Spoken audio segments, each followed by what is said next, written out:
Hey folks, welcome to the Blue Wave Sports Show. I'm Ashley Cassio. And I'm Brooks Runderson.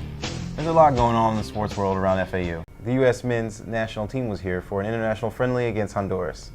Now, here is Andrew Ramey with more coverage of the game. Hey Owl fans, I'm Andrew Ramey here with the Blue Wave Sports Show, getting ready to see the U.S. men's national team take on Honduras. The U.S. men's national team started the attack fast, controlling the ball for most of the first half and ending with a time of possession of 60% for the game. The U.S. shot the ball 6 times total in the first half.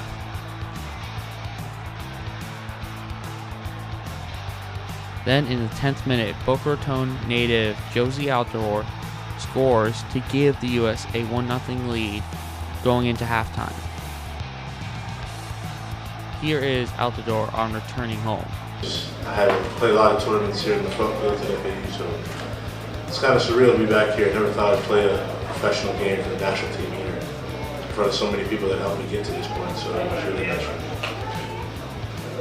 me. In the second half, Honduras outshot the United States 7-4. Honduras kept the pressure on the United States for most of the second half, but the U.S. was able to control the pressure for most of the game. Then, in the 86th minute, after a late challenge by Mix Dixeru, Honduras got a late goal off a free kick to tie it at 1-1. Here is Clint Dempsey on how the team performed overall. Frustrated not to win, but you know, it was an opportunity to play some new guys, get some new faces out there, and build upon the future. And trying to figure out, you know, what our best 11 is going to be moving forward. So it's a building process, and that's similar to what every team is going through right now. Great game here at FAU Stadium as the United States men's national team ties Honduras 1-1. Now back to you guys in the studio.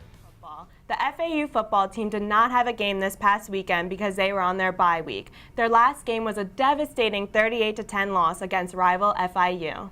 One of the key reasons they lost were the 4 costly turnovers, 2 of which were Jay Warren fumbles. Here is head coach Charlie Partridge on Warren's status as a starting running back. Jay Warren, very productive, but we know he's had trouble holding on to the ball a number of times during the course of the year. So there is open competition at the running back spot. We haven't determined who the starter will be, nor will we determine that until closer to the end of the week. The turnover ratio is an issue, and it's something that we've got to get fixed if we want to win football games. We're, like I said, we're that close to being a 4-2 undefeated team in the conference with a 4-2 record with a challenging first half of the season schedule. It's not where we are. I do believe things happen for a reason. We are building a program. And if anything good came out of it, there was an emphasis on details across the board. The defense also suffered 2 crucial losses with linebacker David Lozendier and defensive tackle Brandon Bryant, who will be out for the rest of the season with knee injuries. Here is head coach Charlie Partridge on how these injuries will affect the game plan for the upcoming game. Won't change a lot. We'll take a look at how we'll rotate the defensive tackles. Schematically, you can't make a wholesale change when you lose a defensive tackle.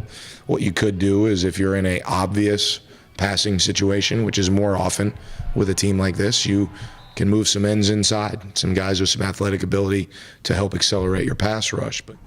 Well, Owls, don't go away. We still have much more to come on the panel. The panel will break down the madness of the MLB postseason and give their predictions for the World Series. As well, we'll preview the start of the NHL season.